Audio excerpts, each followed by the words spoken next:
दोस्तों नमस्कार प्रणाम। आप देख रहे हैं दोस्तों थैंक्स न्यूज। भोजपुरी इंडस्ट्री में एक विवाद चल रहा है पागल वाले किरदार का कि पागल वाला किरदार सबसे पहले किसने किया था, किसका कौन कॉपी कर रहा है दोस्तों। लेकिन हम इस मुद्दे पे बात नहीं करेंगे। हम आप लोगों से एक सवाल का जवाब मांगने आए हैं। आप लोगों से दोनों हाथ जोड़ कर विनती करते हैं कि आप लोग इसका जवाब जरूर इस वीडियो के कमेंट बॉक्स में दीजिएगा और वीडियो को लाइक जरूर कर दीजिएगा। दोस्तों इस तस्वीर को देखिए। यह तस्वीर जो है सो पवन सिंह का है। एक नया फिल्म का शूटिंग हो रहा है जियो मेरी जान।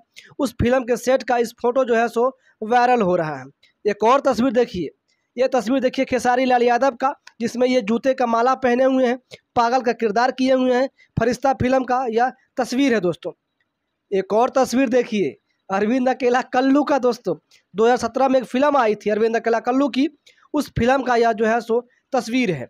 अब आप लोगों को क्या जवाब देना है? आप लोग इस वीडियो के कमेंट बॉक्स में ये जवाब दीजिए कि इस तीनों में से सबसे बेहतरीन पागल आपको कौन लग रहा है। सबसे बेहतरीन पागल आपको इस तीनों इंसान में से अरविंद अकेला कल्लू, पवन सिंह और खेसारी से तीनों में से बेहतरीन पागल आपको कौन लग रहा है? सबसे बेहतरीन पागल का किरदार किसने किया था?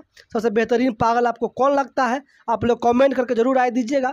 वीडियो को अच्छा लगा हो तो लाइक कर दीजिए और चैनल पर नए हैं तो सब्सक्राइब कर दीजिए दोस्तों। धन्यवाद।